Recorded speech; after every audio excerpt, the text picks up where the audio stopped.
네, 연애의 지상주의자 한량 김 선생 나오셨습니다. 안녕하세요. 연애를 못하고 있는 방송쟁이 김 선생입니다. 네, 저는 영화 만들고 싶은 김프로고요. 이번 달에도 어김없이 찾아온 그때 그 사건. 네. 어제 것도 반응이 괜찮았어요. 다음 편이 빨리 듣고 싶다라는 반응들이 그렇죠. 굉장히 속출하고 있습니다. 어제 거는 사실 그냥 라이트한 내용이었거든요. 그렇죠. 없잖아요. 그냥 뭐 가토라는 애가 있는데 남의 기사 베껴 썼다가 된통 당했는데 조금 억울해 보인다. 네. 쟤를 저렇게까지 띄워줄 일은 아닌데 그렇죠. 결국은 무죄 받았다. 다만 그 사건의 트리거가 돼 있는 밑밥 정윤회란 이름이 중요한 겁니다. 그렇죠. 왜 정윤회라는 사람이 오르는 글, 그냥 아무것도 아닌 글, 네. 그거에 저렇게 민감하게 난리 법석을 떨었는가? 그렇죠. 네. 그리고 그걸 누가 떨었는가? 문고리 3인방을 비롯해서 그 주변에 감싸고 있는 사람들이었을 것으로 추정이 되는데, 네. 오늘은 그래서 가토가 이제 첫 재판을 받던 그 시기에 세계일보에서 이제 빵 특종이 하나 나오면서 네. 정윤회가 비선 실사다. 세상에 드러나게 되죠. 그렇죠. 그때는 사실 이제 헛다리 짚은 기사이기는 한데 진짜 비선 실세는 따로 있었지만 어쨌든 정윤회와 문고리 3인방에 대해서 이제 그 기사가 나오니까 이거를 어떻게 청와대에서 처리했는가, 그 과정에서 어떤 어처구니 없는 일들이 있었는가. 정윤회란 이름에 어떻게 거품을 물고 반응했는가를 보실 수 있습니다. 전편, 후편 이렇게 상하로 둘이 나눠져 있거든요. 그래서 정윤회 문건 전반부에 대한 내용을 오늘 쭉 이제 정리를 해드릴 텐데 이게 맥을 꿰가지고 이해를 하기가 좀 어렵잖아요, 사실. 그렇죠. 파편적으로 뉴스들이 계속 나오니까. 그러니까 부분 내가 듣고 봤던 뉴스들이 있을 텐데 그게 이제 어떻게 쭉 하나로 뭐 이어지는가 그런 것들을 한번 정리해 보시는데 도움이 좀 되지 않을까. 더불어서 지금 이 시점에 벌어지고 있는 뉴스들의 핵심에 사실은 그 뿌리를 찾아오면 이런 일들이 있었다는 것을 보시면 오늘 바로 보실 수 있는 뉴스들을 이해하시는 데 도움이 돼요. 그렇죠. 예를 들어서 국정원 특수활동비 같은 경우도 그걸 들고 날랐던 3명의 문고리 3인방과 그리고 정윤회, 최순실이라는 존재와 그들의 히스토리를 모르면 약간 이해가 안 되십니다. 근데 그 부분의 이해를 돕기 위해서 굉장히 좋은 교보제가 될 수 있다 생각합니다. 아무튼 뭐 재밌게 들어주시고 늘상 말씀드리지만 오유와 엠팍 파리쿡. 그렇지. 야, 아니 이거를 돈 받고 뭐 나쁜 의도로 국정원에서 사람들이 댓글도 달았는데 우리는 뭐 돈을 들이는 것도 아니고 가짜 뉴스도 아닌데. 그렇죠. 좀 진짜를 얘기하는 거잖아요. 이게 뭔가 괜찮다 싶으시면 소문을 좀 내주세요. 많이 알려주십시오. 왜냐면 저희가 뭐 자체로 유명한 사람들이 아니어서 뭐 김어준, 주진우, 김용민 이런 사람들이야 워낙 유명하니까 낙검수 시즌 2 열었는데도 신경도 안 쓰거든요. 아이 몰라. 뭐 알아서 되겠지 뭐 약간 이러고 그냥 올리고 전혀 마케팅 이런 거 안 하는데 저희는 이제 그럴 수 없으니까요. 이게 가치가 있다 생각하시면 버텨 주십시오. 그래서 하여튼 많은 분들이 듣고 뭐 사항을 좀 알면 좋지 않을까 그런 생각을 하고 있습니다. 자, 여기까지가 방송 이야기고 공지사항 하나 들어갑니다. 네. 김프로쇼 재개봉 시네마 천국. 우후. 드디어 어제 제 사이트 오픈을 해서 예매가 들어가고 있는 걸 확인했습니다. 네. 아직까지도 예매 못하신 분이 계시다면 그렇죠. 11월의 마지막 밤 따뜻하게 메가박스 코엑스에서 저녁에 시네마 천국 한번 같이 보자. 시간은 저녁 8시고요. 예매는 지금 바로 메가박스 홈페이지와 어플리케이션에서 하실 수 있습니다. 메가박스 앱에서 하실 수 있습니다. 네. 11월 30 저녁 8시 네. 시네마 천국 메가박스 코엑스점입니다. 네, 그거에 들어오시는 분들은 대부분이 김프로쇼 청취자분들일 거예요. 그렇죠. 그러니까 만약에 뭐 정모나 내지는 모임이나 이런 거 하시고 싶으신 분들은 송년회 하시고 싶으신 분들은 모여가지고 하세요. 영화 보고. 그렇죠. 그날 오셔서 영화 보시고 뒤풀이 하셔라. 그렇죠. 근데 저희는 그러면 안 가나요? 안 갑니다. 저희는 수줍습니다. 그런 거 싫어해요. 네. 그래도 선물 하나 드립니다. 네. 일단 김프로쇼 포스터 사인해서 다 드리고 원하시면 그렇지. 영화 시작하기 전에 원하시면 극장 입구에서 김프로쇼 멤버들과의 프리 허그 저희가 뻘쭘하게 서 있을 거예요. 네. 들어가다가 원하시면 이렇게 사인을 주세요. 그럼 저희가 낼름 안아드립니다. 프리 허그 해드릴게요. 네. 그때 원하시면 셀카도 찰칵. 그렇지. 네, 원하시는 대로 다 해드리겠습니다. 네. 자, 그리고 또 하나 공지사항은요. 어제 이제 처음 말씀드렸는데 빅픽처 컴퍼니, 우리 김프로쇼를 제작하고 있는 빅픽처 컴퍼니에서 프로듀서를 공개 채용을 합니다. 네. 그래서 김선생, 김프로, 배 감독하고 같이 프로그램 기획하고 제작하고 편집하는 역할을 이제 하게 될 텐데 영상 편집을 하실 수 있어야 됩니다, 반드시. 그렇죠. 네, 가급적이면 파이널 컷이 좋고, 뭐 파이널 컷이 아니라 다른 프로그램이면 그것도 뭐 상관은 없습니다만, 라디오나 TV 경력이 있으시면 좋고, 뭐 없어도 상관은 없다. 네. 네, 그리고 지시받은 일만 잘하시는 분보다는 멤버가 그렇게 많지 않기 때문에 네. 일당백을 해야 되거든요. 오지랖퍼. 각종 아이디어들이 막 너무 많은데 어디다 쏟아놓을지 모르겠는 분들 있죠. 그렇죠. 오십시오. 네. 네. 새해에는 김프로쇼를 비롯해서 뭐 이렇게 좀 같이 해보려고 하거든요. 네. 네. 자유 형식으로 자기소개서를 작성하셔가지고 jk골뱅이 김프로쇼.com으로 보내주시면 되고요. 네. 연봉이나 처우 뭐 이런 것들은 만나서 상의 드리시죠. 만나서 상의하실 수 있습니다. 그럼 네. 뭐 열정페이나 뭐 이렇게 아니고 웬만한 외주보다 우리가 나을 거야. 훨씬 낫죠. 그러니까 본인이 만약에 뜻이 있다 그러면 네. 저희하고 쭉 계속 같이 갈 그리고 저희는 이제 결국에는 영화를 할 거라서 그렇죠. 네, 뭐 하여튼 큰 그림 그리고 같이 갈 의향이 있으신 분, 네. 뭐 이런 분들 하여튼 모집하고 있으니까. 많이 많이 응모해 주세요. 네. 자, 그러면 저희는 잠깐 광고 듣고 와서 2부에서 한겨레 김정필 기자와 함께 정윤의 문건 사건으로 찾아뵙겠습니다. 경계 없는 인도주의 단체 국경 없는 의사회. 그 국경 없는 의사회가 국경 없는 영화제를 개최합니다. 분쟁과 재난 상황, 치료의 사각지대에 놓인 사람들. 그들을 위해 오늘도 달리는 국경 없는 의사회와 국경 없는 영화제를 김프로쇼가 강력하게 지지합니다. 12월 1일부터 3일까지 서울 아트하우스 모모에서 만나보세요.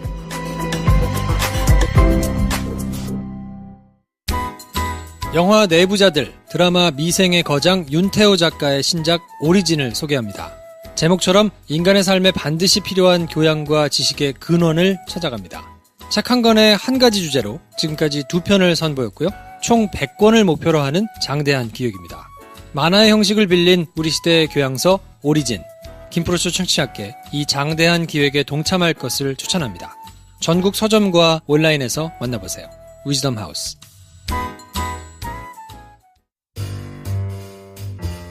네, 어서오세요. 안녕하세요. 네, 김프로쇼 오리지널. 그때 그 사건. 한겨레 김정필 기자 오셨습니다. 네, 반갑습니다. 한겨레 김정필입니다. 진중하시오. 지난 시간에 저희가 가토지국장이 어떻게 황당하게 처리가 됐는가를 이제 살펴봤는데, 네. 이번에는 이제 정윤의 문건 사건. 많은 분들이 어렴풋이 기억을 하고 계시거나, 이때 보도가 뉴스를 보는 사람 입장에서는 하나로 통일된 메시지 같지가 않았어요. 네. 이게 무슨 얘기지 싶었어요, 뉴스를 볼 때마다. 네. 도대체 무슨 소리인지 못 알아듣게 막 얘기가 나오게 하는 것이 그 당시 언론의 전략이지 아니었나. 그렇죠. 뭐 봐도 뭔 소리야 저게. 네. 네. 그게 뭐 청와대의 그런 뭐 노림수도 이제 그런 거 아니겠습니까? 네. 그래서 여기저기 전선을 막 흐트러뜨려서 네. 자연스럽게 묻히게.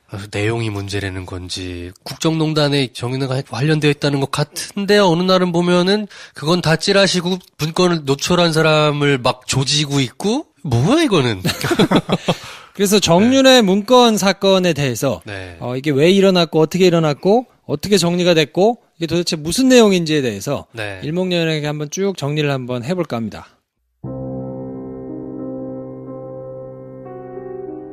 자, 사건의 시작은 세계일보가 2014년 11월 24일 날 보도를 하나 하는데요. 제목이 이렇습니다. 청와대 정윤회 감찰 돌연 중단 의혹. 청와대가 정윤회에 대해서 감찰을 막 하다가 갑자기 석연찮게 중단했다. 그러면서 전체적인 취지는 정윤회가 비선실세다. 그래서 내부적으로 감찰이 진행되다가 멈췄다. 문제가 좀 있어 보인다. 라는 취지의 기사를 대문짝만하게 일면 왼쪽 사이드에다가 씁니다. 그랬더니 다른 언론이 안 받았어요. 뭐지? 네. 막 이랬죠. 뭐지 이거? 덜컥 받아가지고 쓰기는 쉽지 않은 기사기는 해요. 자기들이 이제 확보한 취재한 걸로 단독 기사를 한 거니까 네. 딱 떨어지는 팩트가 아니면 이런 내밀한 소스가 필요한 거는 바로 받아쓰기가 조금 어렵거든요. 네. 그래서 다른 언론에서 막 이렇게 키워서 받지 않았기 때문에 세계일보 혼자서 이제 계속 보도를 하는 모양새가 되거든요. 그러다가 중간에 가토가 재판을 받아요. 혹시 우리 전 시간에 전 시간에 했던. 네. 다시 또 등장을 하는군요. 11월 27일 날 가토가 첫 재판을 받으면서 뭔가 억울하다. 뭐 이런 얘기를 잠깐 하고 사라집니다. 네. 그러다가 11월 28일 날 금요일 날 네. 세계일보가 문건을 공개하죠. 어. 정윤회가 비선실세가 맞다라는 취지에 굉장히 털어가지고 막 일면부터 시작해가지고 많은 양을 할애해서 기사를 씁니다. 그랬더니 이날 청와대가 안 되겠다고 생각했는지 세계일보 기자를 포함해가지고 네. 사장까지 6명을 직접 검찰에다 고소합니다. 그러네요. 제가 지금 28일 날 세계일보 일면을 보고 있는데 야마가 이거네요. 정윤회 국정 개입은 사실. 네. 저것도 사실은 너무 단정적으로 제목을 단 그런 측면도 있죠. 네. 네. 청와대가 이제 직접 고소를 하니까 전 언론이 전부 다 이제 이 주간에는 방송 뉴스들을 보면 기사가 별로 없어요. 네. 이 세계일보 관련해가지고는 기사가 없는데 전 언론이 다 받아서 씁니다. 근데 청와대가 이거에 대해서 명예훼손으로 고소를 했다라는 걸 중심으로 해서 기사들을 쓰고 JTBC만 유일하게 이 뒤에다가 그 문건에 있었던 세계일보가 처음에 의혹을 제기했던 보니까 이걸 조사했던 사람이 원대복귀가 됐던데 네. 그리고 그 다음에 정치권 반응까지 붙여가지고 공방으로 세 꼭지를 달아가지고 쓰고요. 네. 원래대로 하면 이거는 더 이렇게 나눠가지고 하는 게 맞는데 네. 방송기사들은 전부 다 청와대 출입기자들이 그냥 청와대 입장 정리해서 쭉 한 꼭지로 하고 털고 지나가거든요. 현 정부 비선 실세로 알려진 정윤회 씨가 국정에 개입했다는 취지의 청와대 문건을 입수했다고 세계일보가 보도했습니다. 야당은 국회 상임위 소집을 요구했지만 청와대는 낭설이라며 법적 대응에 나섰습니다. 대통령의 비선 측근이라는 의혹을 받는 정윤회 씨가 청와대 핵심 비서관들을 정기적으로 만나서 국정에 개입했다는 의혹이 제기됐습니다. 당사자들은 사실이 아니라면서 이 의혹을 제기한 세계일보를 고소했습니다. 현 정권의 숨은 실세로 알려져 왔죠. 정윤회 씨. 그런데 정 씨가 국정 운영에 개입했다는 의혹을 한 신문사가 제기했습니다. 세계일보가 지난 1월 청와대 민정수석실 행정관이 작성한 감찰 보고서를 단독 입수했다며 사진과 함께 보도했습니다. 과거 박 대통령의 보좌관이었던 정윤회 씨가 청와대 비서관, 대선 캠프 핵심 실무진 등과 서울 모처에서 매달 2번씩 만나 청와대 인사 등 국정 운영에 개입했다는 내용입니다. 현직 비서관 3명의 실명이 적혔고 모임에 참석한 10명은 중국 후한말 권력을 휘두른 황관들, 십상시로 표현됐습니다. 정 씨는 이들에게 시중 정보지, 이른바 찌라시를 동원해 김기춘 비서실장 교체 여론을 조성하라는 지시를 했다는 내용도 있습니다. 청와대는 즉각 사실이 아니라고 밝혔습니다. 해당 문건은 감찰보고서가 아니며 지금은 경찰로 복귀한 해당 행정관이 근거 없는 얘기들을 모아 만든 것에 불과하다는 것입니다. 문건에는 정보 유포를 지시하기도 한다 함, 유포를 지시하였다 함 등의 간접 화법이 쓰였으며 이 내용은 당시 김기춘 실장에게 구두로 보고됐고 사실이 아닌 것으로 확인됐다고 밝혔습니다. 거론된 청와대 비서관 등 8명은 명예훼손 혐의로 세계일보 발행인과 기자 등 6명을 검찰에 고소했습니다.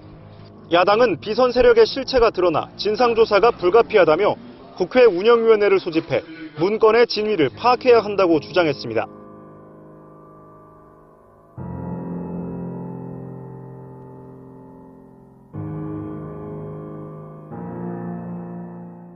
당시에 이제 저 보도가 나고 얼마 있다가였나요? 당일이었나?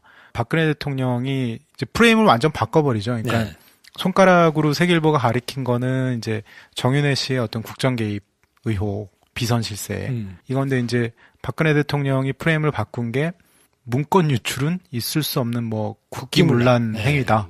그래서 이제 문건 유출로 이제 프레임을 완전 바꿔버리죠. 그렇죠. 그 프레임을 바꾸는 게 주말 동안에 열심히 회의를 한 결과인 것 같아요. 그러니까 월요일 날 세계일보가 기사를 썼지만 대응하지 않다가 쭉 계속해서 이제 문제를 삼으니까 금요일 날 청와대가 직접 이게 이례적이거든요. 그렇죠. 기사 쓴 기자들을 검찰에다가 고소를 하는 일이 사실은 있을 수 없는 일인데. 지난 시간에 가토가 기사나 사설을 썼다고 해서 국가기관으로부터 직접 고소고발을 당하는 일은 흔치 않았다. 쉽지 않죠. 아니, 언중이 제소를 걸거나 뭐 이럴 수는 있는데 아니면 정말로 말도 안 되는 뭐 팩트하고 전혀 달라서 이걸 뭐 개인 차원에서 할 수는 있겠는데 청와대가 직접 6명을 검찰에다가 고소했거든요. 그 흔치 않은 일이 같은 정윤회 문건으로 또 한 번 되네요. 그렇죠. 그러니까 저거는 어떻게 보면은 청와대 입장에서는 굉장히 아팠기 때문에 그러지 않았나 싶고 빨리 진화를 해야 된다고 생각을 그렇죠. 했던 것 같아요. 사후적으로 보면 이제 최순실 씨가 뭐 잠깐 그 얘기만 하면 청와대가 얼마나 저 보도에 대해서 좀 알러지 반응을 보였냐면 나중에 최순실 씨가 검찰에서 진술한 내용이 이래요. 박 대통령 취임 이후부터 세계일보 보도 전까지 정호성 비서관 통해 가지고 수시로 뭐 보고 문건 자기가 챙기고 이러다가 저 보도가 나면서 박근혜 대통령이 좀 그만하자. 당분간 중단하자. 그래가지고 주로 이제 원래 G메일을 같이 썼거든요. 정호성 비서관이랑 최순실 씨랑. 근데 그러다가 저 세계일보 보도가 나는 순간 박 대통령이 좀 조심하자 해가지고 G메일 사용을 안 합니다. 안 하고 대포폰을 씁니다. 저는 정말 살다 대통령이 비선 실세 그리고 자기 비서관하고 대포폰을 쓴 이게 국정 운영하는 분들이 이럴 수가 있을까 싶을 정도로 이제 그럴 정도로 저 보도에 굉장히 민감해했고 그 당연히 이제 그것 때문에 기자들 뭐 검찰로 이제 그쪽 프레임으로 모신 거죠. 기자들을. 네. 그래서 이 사건이 그러면 도대체 어떻게 시작된 거냐를 한번 봐야 될 텐데요. 그냥 표면적으로 드러난 거는 세계일보가 문건을 가지고 단독 기사를 썼는데 이걸 가지고 한 일주일 정도 뭉치다가 세계일보가 더 센 걸 쓰니까 안 되겠어서 청와대가 직접 고소를 하고 그래서 그걸로 막 이제 일이 시끄럽게 커진 건데 그러면 이게 도대체 세계일보에서 왜 문건을 저렇게 가지고 쓴 거냐라고 궁금할 수 있잖아요. 이게 한 번 받아가지고 그날 바로 그냥 이루어진 게 아니고 꽤 오래 전에 그리고 상당 기간 동안 문건을 차곡차곡 받아가지고 기사를 조금씩 썼던 거거든요. 준비를 오래 했던 기사인 거네요. 정윤회 문건을 좀 큰 그림으로 간단하게 좀 설명을 드리면 게임으로 좀 생각을 하시면 링 위에 양쪽에 두 상대가 있다고 보시면 돼요. 한쪽에는 3인방, 문고리 3인방이 있고 또 반대편에는 김기춘 비서실장이 있는데 어떤 검찰 관계자는 그렇게 표현하더라고요. 이거는 권력투쟁의 산물이다. 김기춘 비서실장에 대한 뭐 교체설 뭐 이런 게 그 전해부터 계속 나옵니다. 그러니까 아마 최동욱 총장 문제라든가 국정원 댓글 사건 이거 처리 못했다 뭐 이런 식의 어떤 책임론을 물어서 김기춘 실장의 교체설 보도가 계속 나오는데 김기춘 실장은 사실 나갈 생각이 전혀 없었어요. 어떤 놈들이 내가 자꾸 나간다고 퍼뜨릴까. 이 3인방으로 이제 의심을 한 거죠.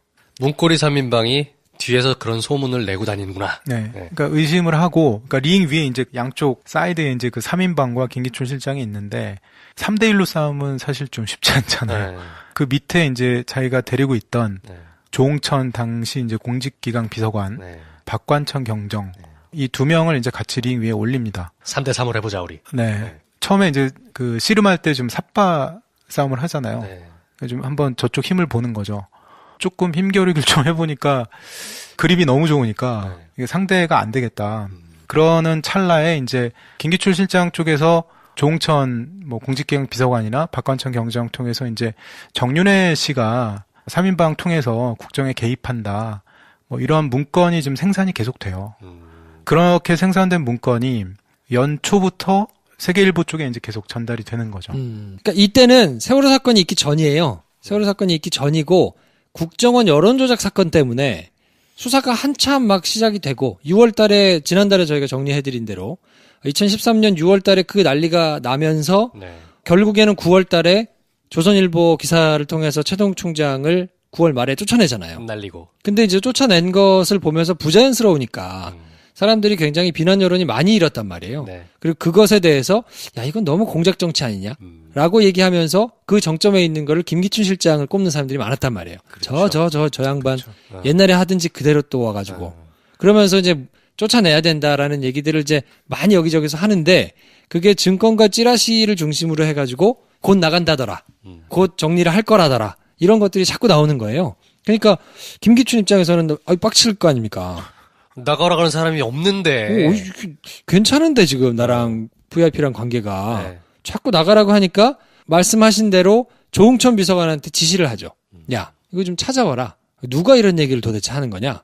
2013년도 11월 달에 주간지 두 군데에서 김기춘 비서실장이 교체될 거다라는 기사가 나와요. 상당히 그럴듯하게 잘 쓴 기사예요. 찌라시만 도는 게 아니라 기사가 나오니까 이걸 보고 대로 해가지고 그리고는 2014년 1월 달에 1월 6일 날 김기춘 실장이 교체될 것이다 라는 보도가 됩니다.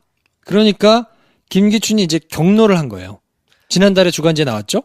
이번에 이제 신문에 이게 떡하니 나오니까 이게 소문이 돌다 이제는 언론에까지 나오는구나. 그러니까 워낙 이제 공작 정치에 능하신 분이라서 굉장히 그 촉이 좋으시잖아요. 이거 어떤 놈들이 일부러 그 군불 떼는 거나 이거. 그렇죠. 뒤에서 지금 거죠. 작업하는구나라는 거를 본인이 알고 경로를 해가지고 조홍천을 불러요. 그래서 조홍천한테 찾아봐라고 시키니까 조홍천은 이제 시키니까 그래요? 그럼 찾아봅시다 해서 자기 밑에 있던 박관천 경정이라는 사람한테 퉁퉁한 양반. 그렇죠. 찾아봐라. 그랬더니 박관천 경정은 이 사정 업무에만 13년 정도를 근무한 베테랑이거든요. 그렇죠. 그러니까 경찰 생활 한 20년 동안에 정보 업무 뭐 이런 걸 하는데 청와대도 계속 왔다 갔다 하면서 이 사정 업무 관련된 걸 굉장히 오래 했어요. 양반이 한번 털면 안 나오는 거 없겠네요. 그러니까 정보 쪽에서는 제가 듣기로는 거의 뭐 발군의 실력을. 그렇죠. 이 양반이 어쨌든 정보를 쫙 모아보니까 거의 뭐 지금 이 사람이 얘기 안 하는 것도 상당히 있으니까 전모를 꽤 많이 파악했던 것 같아요. 그래서 최순실을 포함해서 쭉 보고서를 썼는데 이걸 보니까 큰일 나겠는 거야. 이거 조홍천이 야 이거를 아무리 사실이지만 이거를 김기춘 실장한테 보고하면 이건 영린이다. 이건 좀 아닌 것 같은데 조금 톤 다운 해가지고 한번 보고를 해보자. 그랬더니 이제 가서 고쳐오죠. 그렇게 고치기를 8번을 고칩니다. 그래서 처음에 3페이지를 꽉 썼던 보고서가 나중에 1페이지하고 한 3분의 2 정도? 그렇게 줄어들어요. 그러니까 한 40%를 날리고 표현도 굉장히 이제 순화하고 거죠. 최순실을 빼버리고 그 날라간 40%가 지금 우리가 국정농단 사태라고 파악되는 일들일 수도 있겠네요. 그렇죠. 그렇죠. 상당 부분 안에 들어있다고 봐야 되는 거죠. 근데 그러다가 박관천 경정이 당시에 경찰로 복귀를 했었나요? 그 승진이 안 됐었죠. 총경 승진이. 그리고 조홍천 비서관이 2014년 4월인가 5월에 사퇴를 합니다. 그러니까 링 위에서 3인방하고의 이제 뭐 3인방 쪽도 어느 정도는 눈치를 챘겠죠. 김기춘이 우리 뒤를 캐고 다닌다. 그러니까 거의 이제 3대3으로 붙다가 박관천, 조홍천 둘은 이제 링 밖으로 나간 거죠. 그러면서 문건이 이제 그런 동기로 인해서 문건이 청와대 밖으로 나오지 않았나 그런 생각이 듭니다. 그렇죠. 1월 6일 날 일간지 보도가 있고 난 다음에 경로해가지고 찾아봐 시켰는데 딱 10일 만에 박관천이 청와대 비서실장 교체설 등 VIP 측근 동향이라는 제목의 보고서를 조홍천한테 보고를 해요. 그리고 이제 데스킹을 쭉 보면서 요거를 이제 보고를 해야 될 거 아닙니까? 그러니까 조홍천이 이제 보고를 하려고 당시에 민정수석이 누구였냐면 홍경식이었어요. 그래서 홍경식 민정수석한테 보고를 합니다. 내용인즉슨 정윤회가 문고리 3인방을 포함해가지고 한 10명하고 주기적으로 이렇게 모임을 하는데 거기서 김기춘 실장이 이렇게 좀 나간다는 요거를 좀 하는 것 같다. 조홍천이 보고하는 민정수석. 네. 민정수석은 김기춘한테 보고하는 거잖아요. 그렇죠. 그죠? 라인이 그렇습니다. 김기춘, 홍경식, 조홍천, 박관천. 그렇게 이쪽이 한 편. 그리고 문고리 3인방이 또 한 편. 그리고 그 뒤에는 정윤회와 최순실이 있다고 추측됨. 그렇죠. 두 사이드의 권력 다툼이라고 보면 이해하기 쉽겠네요. 그렇죠. 그래서 이제 김기춘 쪽에서 찾아봐. 그랬더니 갖고 와서 이제 보고하기를 정윤회를 비롯한 그 밑에 있는 문고리 3인방이 십상시라고 표현을 거기서는 했죠. 10명이 모여가지고 계속 이렇게 뭔가를 하는데 그 사람들이 김기춘 실장을 좀 나가게 하려고 작업을 하는 것 같다라는 취지의 보고서를 써서 주거든요. 그랬더니 홍경식이 그 내용을 네가 직접 보고할래?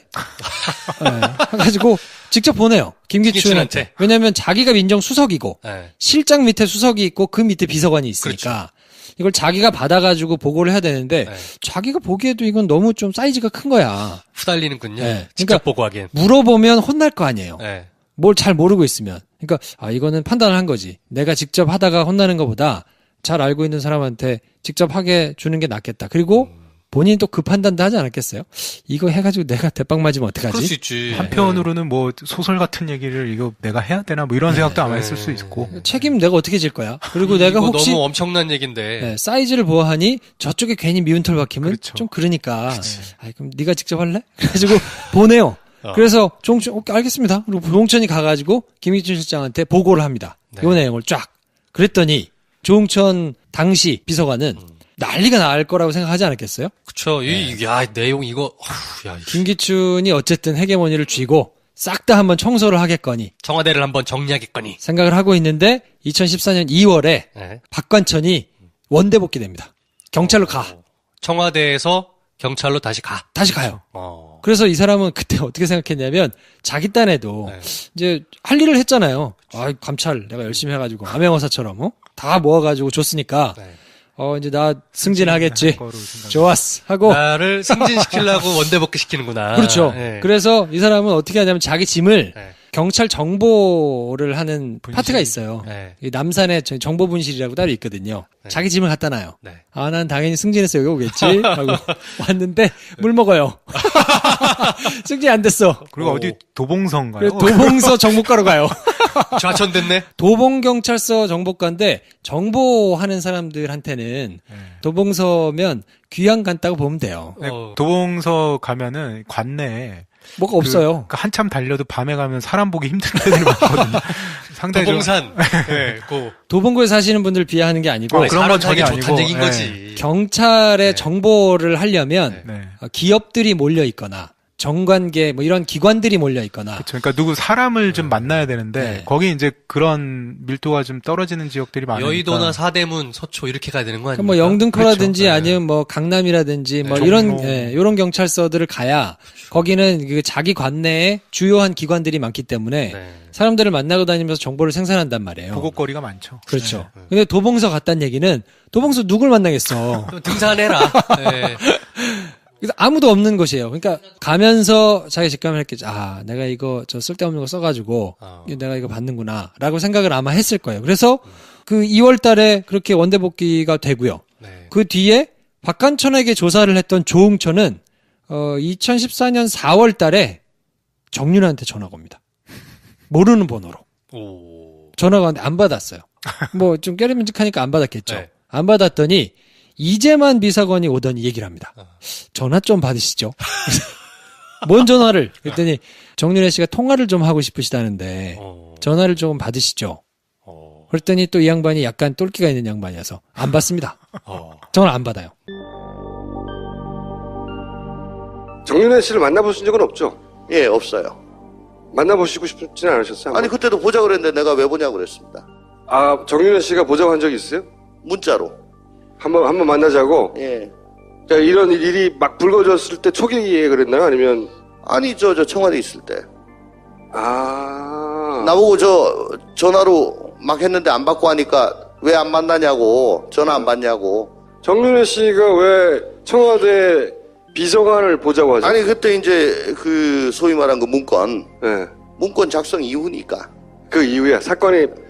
그리고 문건 작성을 1월 초에 했고, 네. 제가 나온 게 4월 16일이에요. 네. 그 사이에. 뭐 때문에 보자는 건 모르시고요? 그런 내용은 전혀 없었고, 뭐 전화 좀 받아라, 뭐, 보자. 그 3인방의 비서를 시켜서. 아니, 나한테 문자가 왔더라니까. 직접 문자가 왔고요? 한 번. 왜 문자 안 받냐는 거는 그 비서관을 시켜, 그 3인방 중에 한 사람을 보내가지고. 그렇지. 아니, 문자하고 전화했는데 왜 안 받아 하고 받으라고. 좀 받으세요. 예. 왜 안 받으셨어요? 나 아무나 다 받습니까? 그치만 아무나는 아니잖아요. 정윤회 씨가 뭔가 얘기를 풀어야 될 대상 아니었나요? 아니, 뭐 그 양반이 공직자도 아니고, 예, 저는 공직기강 비서관이니까. 뭐 좀 더 솔직히 말씀드린다면 좋을 일보단 뭔가 엮일 일이 더 많을 것 같아서. 만나면 그렇게 힘이 세요? 몰라요.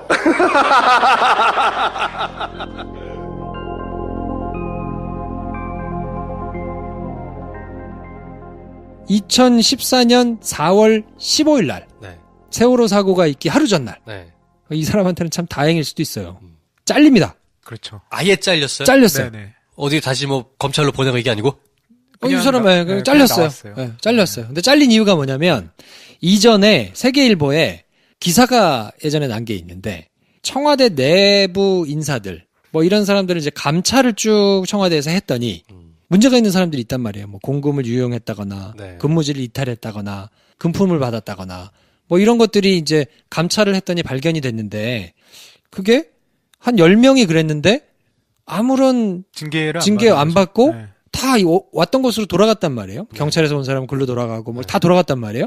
이게 문제가 된다라는 거를 세계일보에서 4월 2일 날, 4월 4일 날 이럴 때 써요. 기사를. 그랬더니 공식적인 이유는 요 문건이 유출되도록 했다는 책임을 물어가지고 잘라버립니다. 근데 박관천은 물 먹여가지고 도봉소로 보냈죠. 네. 그리고 그 위에서 이제 지시받아가지고 조사했던 조홍천은 다른 건수를 가져다가 너 이거 유출 네가 책임 못 졌으니까 나가. 잘라버렸군요. 잘라버렸어요. 네. 그거 자체가 3인방이 이제 자기들 뒷조사하고 다닌다는 냄새를 맡은 거죠. 맡고 이제 그런 사전에 이제 조치를 취한 게 아닌가. 네, 그리고 2014년 6월에 네가 직접 보고 할래? 했던 홍경식 민정수석도 거기도 교체가 됩니다. 네, 그래서 김영한 지금 돌아가신 김영한 민정수석이 그렇죠. 그때 들어가게 되는 거예요. 그렇죠. 근데 4월 2일 날 세계일보에서 이제 청와대 이런 내부 인사 감찰 자료가 뭐 이런 게 보도가 나왔느냐? JTBC만 한 꼭지를 받아서 쓰고 청와대에서 근무하던 공무원들이 기업으로부터 금품이나 골프 접대를 받고도 청와대와 소속 부처 어디에서도 징계를 받지 않은 것으로 드러났습니다. 청와대와 부처 모두 스폰서 공무원을 감싼 것이 아니냐는 지적을 피하기 어렵게 됐습니다. 임소라 기자의 보도입니다. 지난해 11월 청와대 민정수석실은 대기업으로부터 상품권과 골프 접대를 받는 등 비위 혐의가 적발된 청와대 행정관 5명을 모두 원래 부처로 복귀시켰습니다. 그런데 사퇴한 1명을 제외한 나머지 4명은 부처 복귀 이후에도 아무런 징계를 받지 않고 정상적인 보직을 받은 것으로 드러났습니다. 이에 대해 청와대와 정부 부처는 서로 공을 떠넘겼습니다. 청와대 관계자는 청와대로서는 비위 공무원을 원래 부처로 돌려보내는 원대 복귀 자체가 가장 강력한 징계를 내린 것이라고 언급했습니다. 나머지 후속 조치들은 해당 부처에서 알아서 할 일이라는 겁니다. 반면 기획재정부 관계자는 청와대 쪽에서 일어난 일이기 때문에 어떤 비위가 있었는지 확인하기 어렵다면서 다시 청와대로 책임을 넘겼습니다. 한편 청와대는 지난해 11월 당초 비위 혐의가 드러나 복귀시킨 공무원이 단 1명이라고 밝혔지만 추가로 스폰서 공무원이 드러나면서 사실 축소 의혹까지 받고 있습니다. JTBC 임소라입니다. 방송 뉴스에는 어떤 뉴스들이 나왔냐면 기억나세요? 파란색 비행기가 있었어. 파란 비행기? 파란색 비행기가 사진기를 품고 우리나라로 넘어와가지고 북한군의 무인 정찰기. 그 기사가 대대적으로 나옵니다. 그래서 첫 번째 꼭지부터 추락한 무인기가 북한 소행이다라는 기사가 도배가 되고요. 엄청난 안보의 위협이 그렇죠. 되는. 그리고 청와대 뭐 이거는 JTBC에만 한 꼭지가 보도가 되고 다른 데는 안 나와요. 정말 언론이 철저하게 부역하던 때군요. 그렇죠. 찾아보면서 놀랍더라고요. 야, 이거 한마디가 없어요. 야, 정말 죽여야 되는 거 아닙니까? 이 정도면?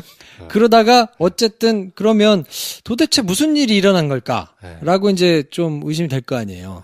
근데 생각을 해보니 김기춘 입장에서 빙의를 해가지고 한번 생각을 해보니까 받았단 말이에요. 보고서를. 내용이 데스킹이 된 거니까 조금 덜하긴 하지만 그래도 충격적일 거 아니에요? 이거를 어떻게 할까? 이걸 한번 뒤집어 볼까? 생각을 했는데 보니까 할 수 있는 사이즈가 아닌 거지. 이거 했다간 내가 죽을 것 같다. 네. 그 보고를 보고 김기춘 실장 입장에서는 이거는 어쨌든 영리인을 건드리는 걸 판단을 했겠죠. 자기로서는 사실은 승산이 없는 싸움이라고 판단을 하고 빠진 거죠. 그러네요. 3인방을 날리는 게 문제가 아니라 이 내용이 사실이라면 박근혜 대통령이 날아갈 얘기구나라고 판단을 한 걸 수도 있겠네요. 그렇죠. 그러니까 이 양반이 참 영민하다고 봐야 되는지 재빠른 거죠. 여기서는 판단 잘해야 되겠다. 명민하다는 그런 어떤 긍정적인 함의가 있는 단어를 쓰지 맙시다. 네. 그렇죠. 자, 사과드리겠습니다. 아까 이제 링의 싸움을 말씀드렸는데, 그러니까 3인방한테 조홍천, 박관천 이 두 분이 이제 정말 거의 그로기 상태에 있는 상황이 되니까 김기춘 실장은 조용히 이제 슬며시 나온 거죠. 그리고 자기는 이제 계속 그 상태로 이제 실장직을 유지를 했었고. 쓱 빠진 거군요. 네. 그러니까 모르겠어요. 저는 이 표현이 적절하지는 않을 수 있지만 둘이 붙어가지고 하다가 이렇게 한 번씩 펀치를 해보니까 안 되겠는 거야. 심판을 존나 때려가지고 기절시킨 다음에 내려왔어, 자기는. 조용히. 그렇잖아요. 두 사람은 다 만신창이 돼서 나가고 그렇죠. 자기는 보아하니 안 되겠으니까 지금 그 나중에 나와가지고 이제 조홍천 현 의원이 얘기하는 바로는 그 내용을 고스란히 3인방에다 가져다 줬다라고 본인은 확신하더라고요. 그러니까 이런 내용이 있다 하니까 어떻게 할 것인가. 우리 같은 배를 타고 한번 가볼까요? 라고 해서 아마 브레인이 돼주지 않았을까.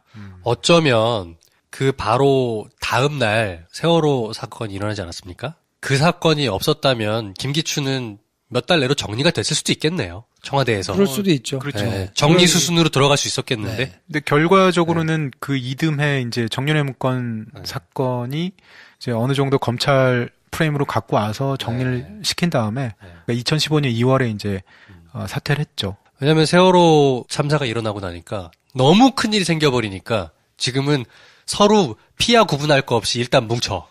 김기춘 3인방 일단 뭉쳐. 그래서 세월호 사건을 덮어야 된다. 여기에 약간 합심됐을 것 같아요. 뭐 그렇겠죠. 자기네들 입장에서 이제 너무 불리하니까 그쵸. 뭐 정윤회가 어쨌느니 저쨌느니 뭐 이런 거를 따질 겨를이 지금은 없었다고 생각을 아마 했을 것이고 이 상황이 되니까 프레임을 굉장히 이 사람들이 이제 이런 거에 능수능란하잖아요. 그러니까 프레임을 바꿔야 되겠다고 생각을 했나 봐요. 아까 맨 처음에 말씀드렸던 대로 11월 24일 날 보도하고 28일 날 청와대가 직접 고소한 다음에 그 다음 주 월요일 날 박근혜 대통령이 나와서 얘기를 합니다.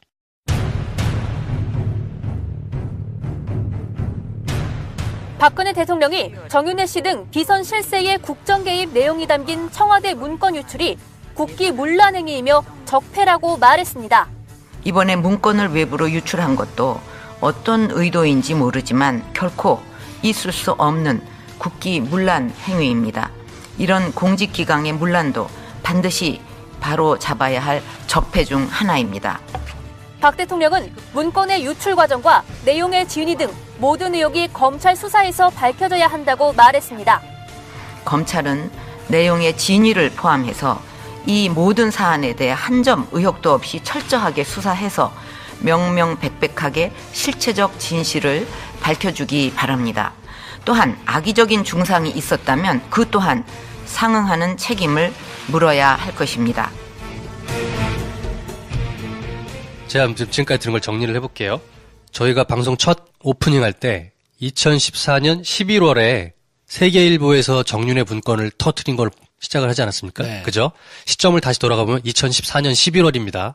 그런데 조금 전까지 저희가 한참 얘기했던 청와대 내부에 문건이 만들어졌던 과정과 박관천, 조홍천이 날아간 시점과 2014년 4월입니다. 그죠? 2013년 말부터 말부터 조사해서 4월까지. 네. 뭐 상반기. 4월이죠. 네. 그러면 실제로 이 문건이 세계일보를 통해서 세상에 알려지게 된 것까지는 6개월이 더 있는 거네요. 반년이 더 있어요. 그죠? 네. 반년이 되어 있는 겁니다. 그 사이에는 아무도 몰랐고 네. 그 사이에 2013년 말부터 그런 암투가 시작돼가지고 네. 조사가 하고 문건을 만들어가지고 보고를 했다가 잘리고 네. 나가고 막 문책을 당하고 네. 그 와중에 김기춘은 잘 보고 줄 서고 네. 막 이러고 있다가 세월호 사고가 뻥 터지고 난 다음에 그 사건들은 청와대 내에서만 네. 자기들끼리만 일었던 거고 저희 같은 일반인들은 아무도 몰랐던 일입니다. 아무도 모르는 상황에서 네. 쭉 시간이 지나가다가 11월 달이 돼서야 세계일보가 쓰면서 세상에 알려지게 된 겁니다. 이 문건의 존재가. 그러니까 이제 모든 사건은 동기가 있지 않습니까? 네. 그러니까 지금까지 말씀드렸던 거는 그러니까 이 정윤회 문건이 보도되기까지의 네. 어떤 동인이 되는 그러니까 도대체 어떤 이유 때문에 이 문건이 유출되고 이렇게 됐는지 그 안에서 이제 권력 투쟁의 산물로 네. 문건이 유출되고 세계일보에 나오고 네. 뭐 이런 과정을 이제 설명드린 거죠. 그러니까 세계일보에서 기사를 쓰기 시작한 시점을 보면 네.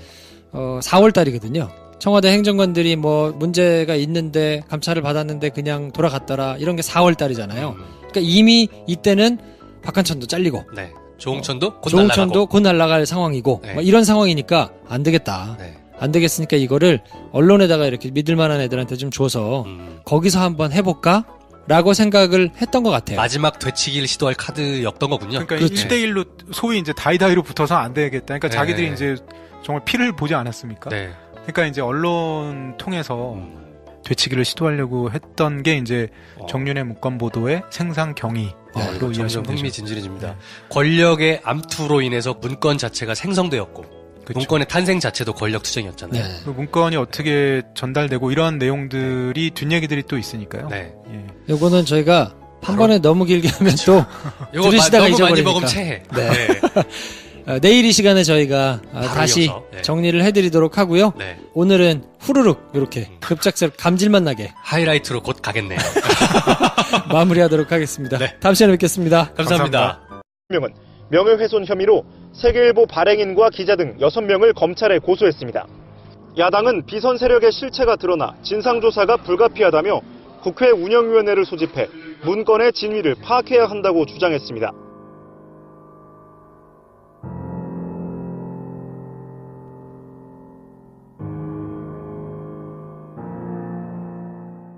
당시에 이제 저 보도가 나고 얼마 있다가였나요? 당일이었나? 박근혜 대통령이 이제 프레임을 완전 바꿔버리죠. 그러니까 네. 손가락으로 세계일보가 가리킨 거는 이제 정윤회 씨의 어떤 국정 개입 의혹, 비선 실세. 이건데 이제 박근혜 대통령이 프레임을 바꾼 게 문건 유출은 있을 수 없는 뭐 국기문란 행위다. 그래서 이제 문건 유출로 이제 프레임을 완전 바꿔버리죠. 그렇죠. 그 프레임을 바꾸는 게 주말 동안에 열심히 회의를 한 결과인 것 같아요. 그러니까 월요일날 세계일보가 기사를 썼지만 대응하지 않다가 쭉 계속해서 이제 문제를 삼으니까 금요일날 청와대가 직접 이게 이례적이거든요. 그렇죠. 기사 쓴 기자들을 검찰에다가 고소를 하는 일이 사실은 있을 수 없는 일인데.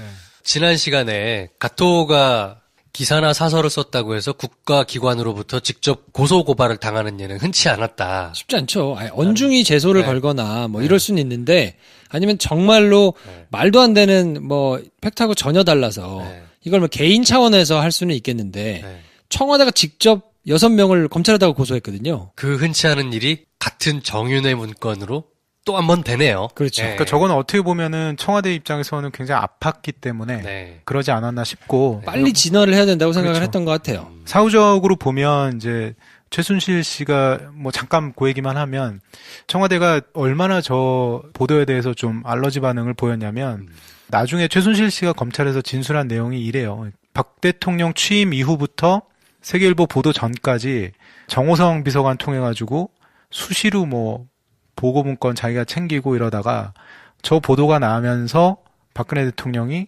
좀 그만하자. 네, 당분간 중단하자. 그래가지고 주로 이제 원래 G메일을 같이 썼거든요. 정호성 비서관이랑 최순실 씨랑. 근데 그러다가 저 세계일보 보도가 나는 순간 박 대통령이 좀 조심하자 해가지고 G메일 사용을 안 합니다. 안 하고 대포폰을 씁니다.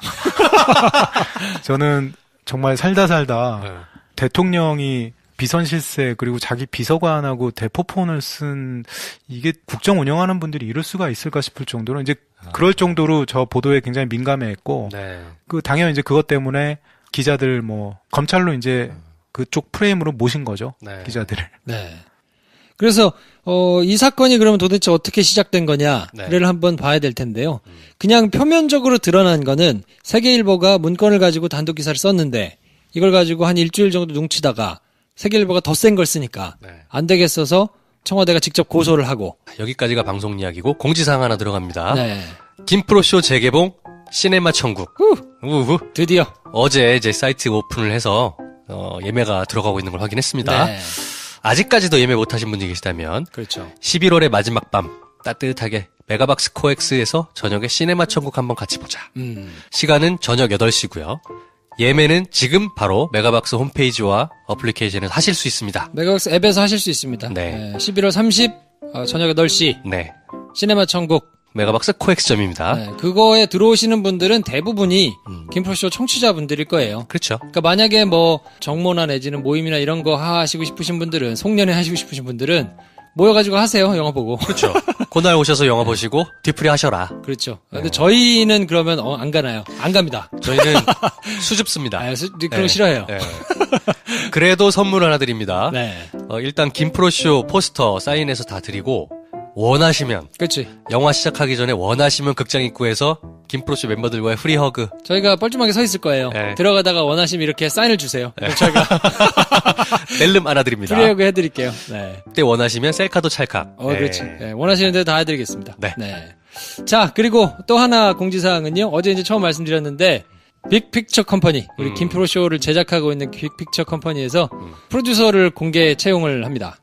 그래서 김선생, 김프로, 배 감독하고 같이 프로그램 기획하고 제작하고 편집하는 역할을 이제 하게 될 텐데 영상 편집을 하실 수 있어야 됩니다, 반드시. 그렇죠. 가급적이면 파이널 컷이 좋고, 뭐 파이널 컷이 아니라 다른 프로그램이면 그것도 뭐 상관은 없습니다만, 라디오나 TV 경력이 있으시면 좋고, 뭐 없어도 상관은 없다. 그리고 지시받은 일만 잘 하시는 분보다는 멤버가 그렇게 많지 않기 때문에 일당백을 해야 되거든요. 오지라퍼. 각종 아이디어들이 막 너무 많은데 어디다 쏟아놓을지 모르겠는 분들 있죠. 그렇죠. 오십시오. 네. 네. 새해에는 김프로쇼를 비롯해서 뭐 이렇게 좀 같이 해보려고 하거든요. 네. 네. 자유 형식으로 자기소개서를 작성하셔가지고 jk골뱅이 김프로쇼.com으로 보내주시면 되고요. 네. 연봉이나 처우 뭐 이런 것들은 만나서 상의 드리시죠. 만나서 상의하실 수 있습니다. 그럼 뭐 열정페이나 뭐 이렇게 아니고 웬만한 외주보다 우리가 나을 거야. 훨씬 낫죠. 그러니까 본인이 만약에 뜻이 있다 그러면 저희하고 쭉 계속 같이 갈, 그리고 저희는 이제 결국에는 영화를 할 거라서 그렇죠. 네, 뭐 하여튼 큰 그림 그리고 같이 갈 의향이 있으신 분, 네. 뭐 이런 분들 하여튼 모집하고 있으니까 많이 응모해 주세요. 네. 자, 그러면 저희는 잠깐 광고 듣고 와서 2부에서 한겨레 김정필 기자와 함께 정윤의 문건 사건으로 찾아뵙겠습니다. 경계 없는 인도주의 단체 국경 없는 의사회. 그 국경 없는 의사회가 국경 없는 영화제를 개최합니다. 분쟁과 재난 상황, 치료의 사각지대에 놓인 사람들, 그들을 위해 오늘도 달리는 국경 없는 의사회와 국경 없는 영화제를 김프로쇼가 강력하게 지지합니다. 12월 1일부터 3일까지 서울 아트하우스 모모에서 만나보세요. 네, 연애의 지상주의자 한량 김선생 나오셨습니다. 안녕하세요. 연애를 못하고 있는 방송쟁이 김선생입니다. 네, 저는 영화 만들고 싶은 김프로고요. 이번 달에도 어김없이 찾아온 그때 그 사건. 네. 어제 것도 반응이 괜찮았어요. 다음 편이 빨리 듣고 싶다라는 반응들이 그렇죠. 굉장히 속출하고 있습니다. 어제 거는 사실 그냥 라이트한 내용이었거든요. 그렇죠. 없잖아요. 그냥 뭐 가토라는 애가 있는데 남의 기사 베껴 썼다가 된통 당했는데 조금 억울해 보인다. 네. 쟤를 저렇게까지 띄워줄 일은 아닌데 그렇죠. 결국은 무죄 받았다. 다만 그 사건의 트리거가 되어 있는 밑밥 정윤회란 이름이 중요한 겁니다. 그렇죠. 왜 정윤회라는 사람이 오르는 글, 그냥 아무것도 아닌 글, 네. 그거에 저렇게 민감하게 난리법석을 떨었는가? 그렇죠. 네. 그리고 그걸 누가 떨었는가? 문고리 3인방을 비롯해서 그 주변에 감싸고 있는 사람들이었을 것으로 추정이 되는데, 네. 오늘은 그래서 가토가 이제 첫 재판을 받던 그 시기에 세계일보에서 이제 빵 특종이 하나 나오면서 네. 정윤회가 비선 실사다. 세상에 드러나게 되죠. 그렇죠. 그때는 사실 이제 헛다리 짚은 기사이기는 한데 진짜 비선 실세는 따로 있었지만 어쨌든 정윤회와 문고리 3인방에 대해서 이제 그 기사가 나오니까 이거를 어떻게 청와대에서 처리했는가, 그 과정에서 어떤 어처구니 없는 일들이 있었는가. 정윤회란 이름에 어떻게 거품을 물고 반응했는가를 보실 수 있습니다. 전편, 후편 이렇게 상하로 둘이 나눠져 있거든요. 정윤회 문건 전반부에 대한 내용을 오늘 쭉 이제 정리를 해드릴 텐데 이게 맥을 꿰가지고 이해를 하기가 좀 어렵잖아요, 사실. 그렇죠. 파편적으로 뉴스들이 계속 나오니까. 그러니까 부분 내가 듣고 봤던 뉴스들이 있을 텐데 그게 이제 어떻게 쭉 하나로 뭐 이어지는가 그런 것들을 한번 정리해 보시는데 도움이 좀 되지 않을까. 더불어서 지금 이 시점에 벌어지고 있는 뉴스들의 핵심에 사실은 그 뿌리를 찾아오면 이런 일들이 있었다는 걸 보시면 오늘 바로 보실 수 있는 뉴스들을 이해하시는 데 도움이 돼요. 그렇죠. 예를 들어서 국정원 특수활동비 같은 경우도 그걸 들고 날랐던 3명의 문고리 3인방과 그리고 정윤회, 최순실이라는 존재와 그들의 히스토리를 모르면 약간 이해가 안 되십니다. 근데 그 부분의 이해를 돕기 위해서 굉장히 좋은 교보제가 될 수 있다 생각합니다. 아무튼 뭐 재밌게 들어주시고 늘상 말씀드리지만 오이와 엠팍 파리쿡. 그렇지. 야, 아니 이거를 돈 받고 뭐 나쁜 의도로 국정원에서 사람들이 댓글도 달았는데 우리는 뭐 돈을 드리는 것도 아니고 가짜 뉴스도 아닌데. 그렇죠. 좀 진짜를 얘기하는 거잖아요. 이게 뭔가 괜찮다 싶으시면 소문을 좀 내주세요. 많이 알려주십시오. 왜냐면 저희가 뭐 자체로 유명한 사람들이 아니어서 뭐 김어준, 주진우, 김용민 이런 사람들이야 워낙 유명하니까 낙검수 시즌 2 열었는데도 신경도 안 쓰거든요. 아이 몰라. 뭐 알아서 되겠지 뭐 약간 이러고 그냥 올리고 전혀 마케팅 이런 거 안 하는데 저희는 이제 그럴 수 없으니까요. 이게 가치가 있다 생각하시면 퍼뜨려 주십시오. 그래서 하여튼 많은 분들이 듣고 뭐 사항을 좀 알면 좋지 않을까 그런 생각을 하고 있습니다. 자. 그러다가 11월 28일 날 금요일 날 세계일보가 문건을 공개하죠. 정윤회가 뭐 비선 실세가 맞다라는 취지에 굉장히 털어가지고 막 일면부터 시작해가지고 많은 양을 할애해서 기사를 씁니다. 그랬더니 이날 청와대가 안 되겠다고 생각했는지 세계일보 기자를 포함해가지고 사장까지 6명을 직접 검찰에다 고소합니다. 그러네요. 제가 28일 날 세계일보 일면을 보고 있는데 야마가 이거네요. 정윤회 국정 개입은 사실. 네. 저것도 사실 너무 단정적으로 제목을 단 그런 측면도 있죠. 네. 네. 청와대가 이제 직접 고소를 하니까 전 언론이 전부 다 이제 이 주간에는 방송 뉴스들을 보면 기사가 별로 없어요. 네. 이 세계일보 관련해가지고는 기사가 없는데 전 언론이 다 받아서 씁니다. 근데 청와대가 이거에 대해서 명예훼손으로 고소를 했다라는 걸 중심으로 해서 기사들을 쓰고 JTBC만 유일하게 이 뒤에다가 그 문건에 있었던 세계일보가 처음에 의혹을 제기했던 보니까 이걸 조사했던 사람이 원대복귀가 됐던데 네. 그리고 그 다음에 정치권 반응까지 붙여가지고 공방으로 세 꼭지를 달아가지고 쓰고요. 네. 원래대로 하면 이거는 더 이렇게 나눠가지고 하는 게 맞는데 네. 방송기사들은 전부 다 청와대 출입기자들이 그냥 청와대 입장 정리해서 쭉 한 꼭지로 하고 털고 지나가거든요. 현 정부 비선 실세로 알려진 정윤회 씨가 국정에 개입했다는 취지의 청와대 문건을 입수했다고 세계일보가 보도했습니다. 야당은 국회 상임위 소집을 요구했지만 청와대는 낭설이라며 법적 대응에 나섰습니다. 대통령의 비선 측근이란 의혹을 받는 정윤회 씨가 청와대 핵심 비서관들을 정기적으로 만나서 국정에 개입했다는 의혹이 제기됐습니다. 당사자들은 사실이 아니라면서 이 의혹을 제기한 세계일보를 고소했습니다. 현 정권의 숨은 실세로 알려져 왔죠. 정윤회 씨. 그런데 정 씨가 국정 운영에 개입했다는 의혹을 한 신문사가 제기했습니다. 세계일보가 지난 1월 청와대 민정수석실 행정관이 작성한 감찰 보고서를 단독 입수했다며 사진과 함께 보도했습니다. 과거 박 대통령의 보좌관이었던 정윤회 씨가 청와대 비서관, 대선 캠프 핵심 실무진 등과 서울 모처에서 매달 2번씩 만나 청와대 인사 등 국정 운영에 개입했다는 내용입니다. 현직 비서관 3명의 실명이 적혔고 모임에 참석한 10명은 중국 후한말, 권력을 휘두른 황관들, 십상시로 표현됐습니다. 정 씨는 이들에게 시중 정보지, 이른바 찌라시를 동원해 김기춘 비서실장 교체 여론을 조성하라는 지시를 했다는 내용도 있습니다. 청와대는 즉각 사실이 아니라고 밝혔습니다. 해당 문건은 감찰보고서가 아니며 지금은 경찰로 복귀한 해당 행정관이 근거 없는 얘기들을 모아 만든 것에 불과하다는 것입니다. 문건에는 정보 유포를 지시하기도 한다 함, 유포를 지시하였다 함 등의 간접 화법이 쓰였으며 이 내용은 당시 김기춘 실장에게 구두로 보고됐고 사실이 아닌 것으로 확인됐다고 밝혔습니다. 거론된 청와대 비서관 등 8명. 영화 내부자들, 드라마 미생의 거장 윤태호 작가의 신작 오리진을 소개합니다. 제목처럼 인간의 삶에 반드시 필요한 교양과 지식의 근원을 찾아갑니다. 책 한 권에 한 가지 주제로 지금까지 2편을 선보였고요. 총 100권을 목표로 하는 장대한 기획입니다. 만화의 형식을 빌린 우리 시대의 교양서 오리진. 김프로쇼 청취자께 이 장대한 기획에 동참할 것을 추천합니다. 전국 서점과 온라인에서 만나보세요. 위즈덤 하우스.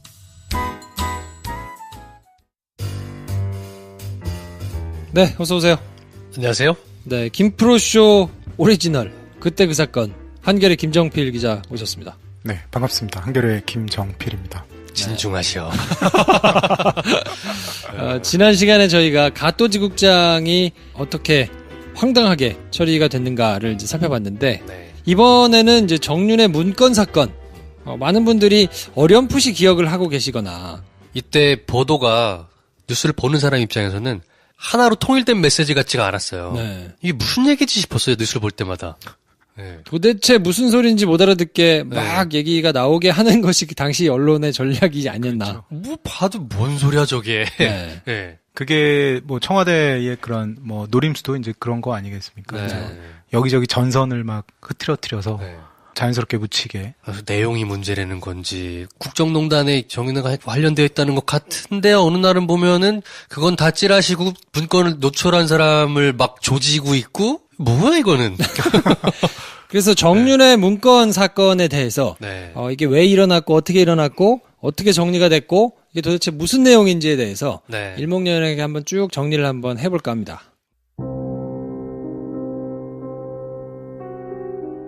자, 사건의 시작은 세계일보가 2014년 11월 24일 날 보도를 하나 하는데요.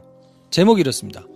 청와대 정윤회 감찰 돌연 중단 의혹. 청와대가 정윤회에 대해서 감찰을 막 하다가 갑자기 석연찮게 중단했다.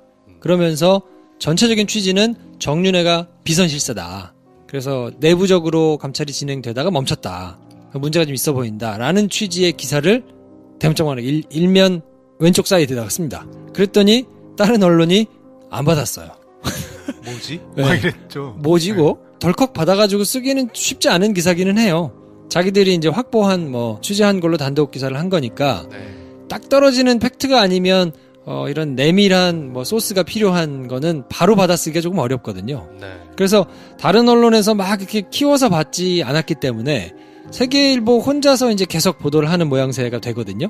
그러다가 중간에 가토가 재판을 받아요. 혹시 우리 전 시간에 했던. 다시 또 등장을 하는군요. 11월 27일 날 가토가 첫 재판을 받으면서 뭔가 억울하다. 이런 얘기를 잠깐 하고 사라집니다.